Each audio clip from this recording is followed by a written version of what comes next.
On November 27th, 2023 at 4:16 a.m. Eastern U.S. time, calculate that for your own time zone, we've got an extra weird, extra paranormal, and extra karmic full moon in Gemini.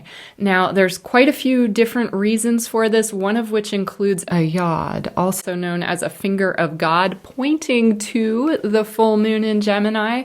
Another reason for kind of the weirdness is that the ruler of this full moon, Mercury, is in the opposite sign, Sagittarius, and squaring Neptune, exact by degree, not quite by the minute at the time of the full moon. But that's going to bring an extra kind of wonky paranormal energy to whatever messages come through. So normally we think of Gemini as very active mind, right? Active mental realm.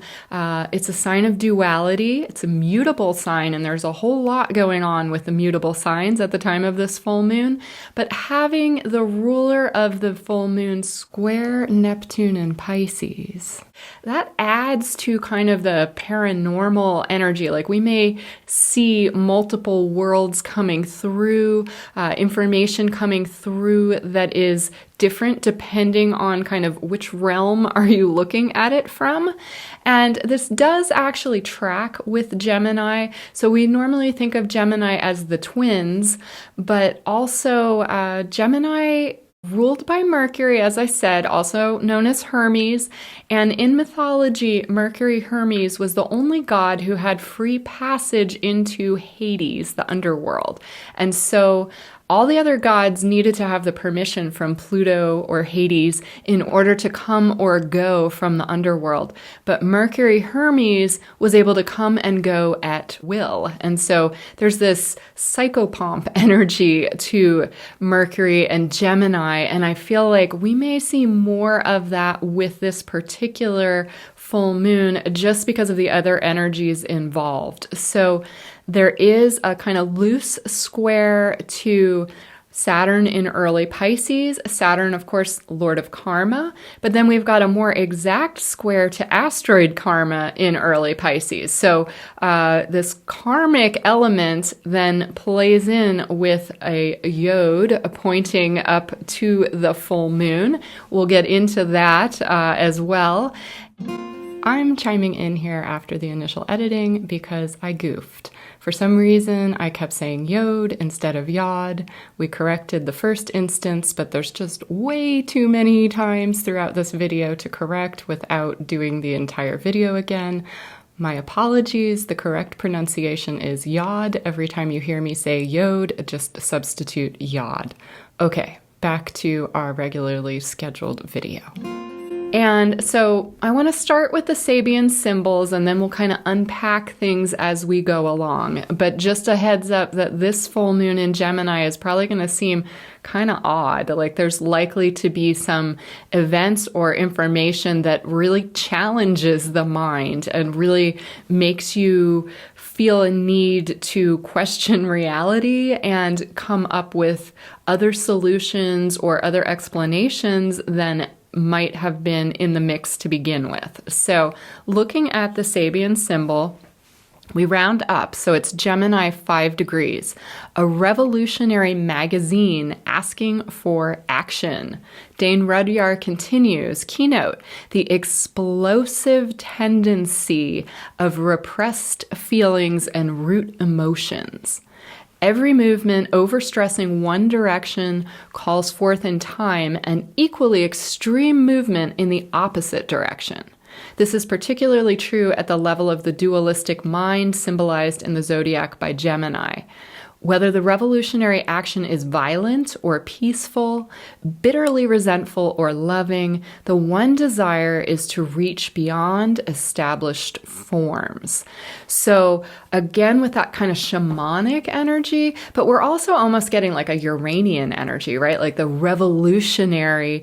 And this, I kind of think of Einstein and the idea that you can't solve a problem on the level at which it was created. So so we're likely to identify situations that need to be fixed or that need to be integrated with that duality. And it's likely to come in kind of an explosive, forced way. So something to keep in mind, because normally Gemini is like, oh, I can kind of go with the flow. I can make a deal. This doesn't work. I go over here. This doesn't work. Okay, we, negotiate, we navigate. There's a real mutable energy to Gemini normally. But when you add in some of these other aspects, especially that yod, which we're going to get into in just a moment, but that yod, finger of God, pointing to the full moon, we're talking some kind of different energy, and like good luck negotiating your way out of it because you're arguing with the finger of God. So a yod is formed by two quincunxes. I talk about quincunx energy quite a bit. It's 150 degrees plus or minus 2 degrees on either side, so a pretty tight aspect. And a yod happens when you've got a sextile at the base of an isosceles triangle. So the sextile in this case is from 6 degrees Capricorn and the 4 to 6 degree range of Scorpio. And then both of those are pointing to this 4+ degree range of Gemini. So at the 6 degree Capricorn point, we've got Pholus, which is the small thing, big effect centaur. I talk about Pholus sometimes just because Pholus it's like a hair trigger, right? It's like the butterfly effect. So something very small occurs, it seems kind of insignificant, and then whoa, you find that the entire reality has changed, or a butterfly flaps its wings in one place and then it causes a storm in another place. So that's making this yod extra active.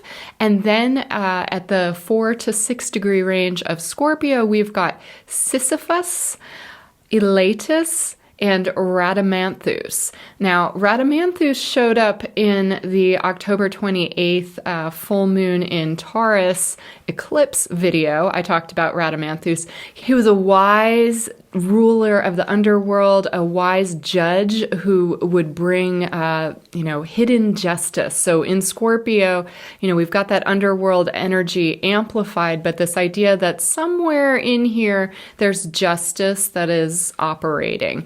Then Sisyphus was kind of famous for cheating death. So he cheated death twice, and as punishment, Hades, the ruler of the underworld, also known as Pluto, the ruler of the underworld punished him by forcing him to push a boulder up a hill, but then every day the boulder would fall back down. And so a Sisyphean effort is like when you're doing the same thing over and over and over again, and you just can't make a dent in it. You just can't make any progress. That's Sisyphus.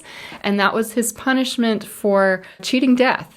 Now, this comes into play because the yod point, that full moon point, conjuncts Admetus, and Admetus also cheated death. So he was told by Apollon that he could avoid death if someone else agreed to take his place. And what happened was his wife agreed to take his place. And so she died. And then Admetus spent the rest of his life grieving his wife that he had lost, but the wife died in order to give him more life. And so this idea of cheating death and the consequences of cheating death kind of baked into that yod.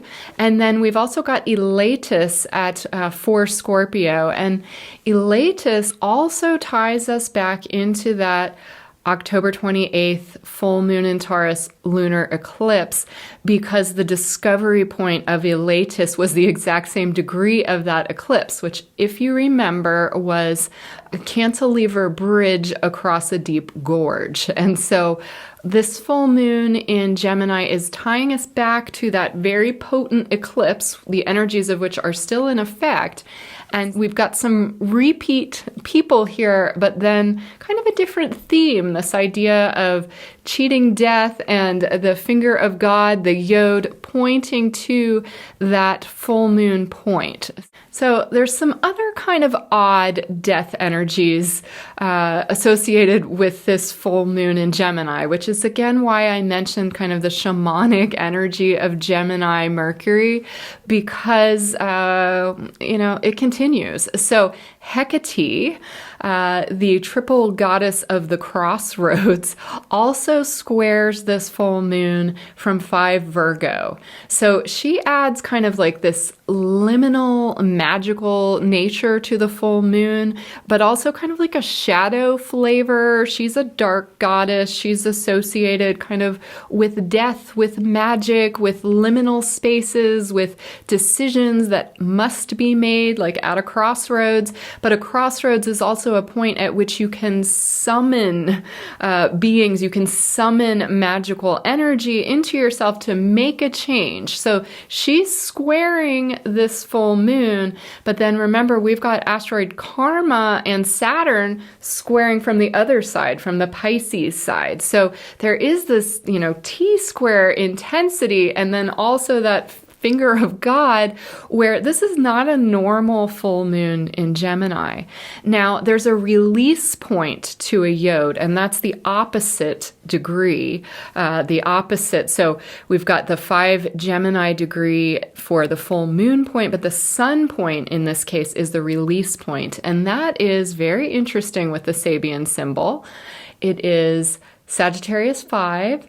An old owl sits alone on the branch of a large tree. Now, I'm putting up a painting that I did in 2010, and this is an owl sitting on a branch of a tree with a full moon behind it. So that owl painting kind of formed a bit of a magical role in my own life in terms of a divorce that I was going through. I was like trying to find a way to leave California. I was getting divorced, and painting this image, I had worked on this for a long time, and it just kind of stagnated. It was in the day, was how the original picture was. And then all of a sudden I got inspired, put the full moon behind it and just, simplify it. And so the runes, the full moon, the owl, it's all there. And so this is the energy that we're dealing with as the release point of the yod, that kind of allows some of that energy to not just explode like that Sabian symbol is suggesting. An owl sits alone on the branch of a large tree. And then Dane Rudyard continues, keynote, a poised and wise approach to existence based on a clear perception of unconscious factors and their operation. The owl has always been a symbol of wisdom, and its hooting call has evoked a rise to mysterious and hidden elements in life.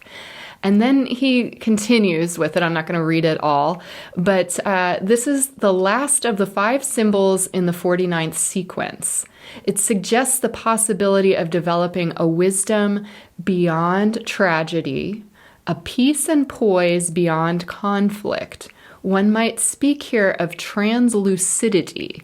And I had to kind of look that up because I wanted to be clear on what exactly is translucidity, because this is the sun point and lucidity implies something to do with light, right? But we've got an owl on a branch and this kind of full moon energy of the owl. So translucidity is allowing light to pass through partially or diffusely. And it kind of reminds me of Leonard Cohen, right? There's a crack in everything. That's how the light gets in. And so we do have this heavier energy to this full moon that's quite unexpected with kind of the more superficial seeming Gemini. But again, if we tap into that shamanic element of Gemini and just recognize that we're in very intense times, I assume everyone has noticed that life, the intensity knob is like up to 1,000 on a scale of 1 to 10. Lots of things ending, lots of things coming back into being. there is kind of this energy, almost like a command even, to utilize this full moon to become more aware of messages that are coming from those who came before, whether that's the death of a loved one, whether there's something where something needs to die and it hasn't, you've been like holding on to it, but it needs to die. The karma and the intensity, that crossroads energy, that like command with the yod is all sort of converging at the time of this full moon to say, hey, there will be consequences to not releasing things that need to go. And that cluster in Scorpio and that trigger point Pholus from Capricorn would seem to indicate that even if something seems small, it's likely to bring some sort of hidden justice. Elatus is an interesting figure. He's associated with the ability to like dodge consequences. So even though we have all this consequential energy, there is a little part in there that suggests, okay, well, maybe you could dodge just slightly. The degree of discovery being the same cantilever bridge across a deep gorge that we saw in the full moon in Taurus lunar eclipse on October 28th. But the thing with Elatus is that the way that he tends to be able to escape consequences is that he quits while he's ahead. He like avoids the consequence because he moves himself out of the way. And so it's just important knowing that there's extra intensity and really kind of like life or death consequences associated with this kind of, make a deal sign in Gemini. Maybe be careful about who you're making deals with and be careful about what kind of things you think you're getting away with, because it might be a little trickier to navigate that at this time. I feel like the energies are intended to be supportive. I know some people are afraid of owls. For me, they've always been a real kind of a signpost of, oh, you're going in the right direction. So, feel that out for yourself. But this idea of translucidity, of being able to bring light into the dark places, I feel like we're all being called to do that right now in this world where things are changing, where we don't control everything. We can't control which things are dying, which things are coming into being. There could be a tendency to overreact to things, but there's also some guardrails in place. And if you pay attention to where you're stepping, where are you guided? What is your inner conscience saying to you? You're going to be okay, but bring some light into the dark places, and that includes within yourself. So if there's shadow areas within yourself, this is going to be a really good time for dream work. It's going to be a really good time for just being extra liminal, being able to influence things that are maybe slightly out of reach. Just make sure you're doing it in a place of integrity, like from upstairs, right? We don't control all of it, especially when there's a yod involved. There's something more happening, and with karma and Saturn chiming in from early Pisces, the consequences are kind of high. So until next time, you guys have good discernment and you take care. Bye.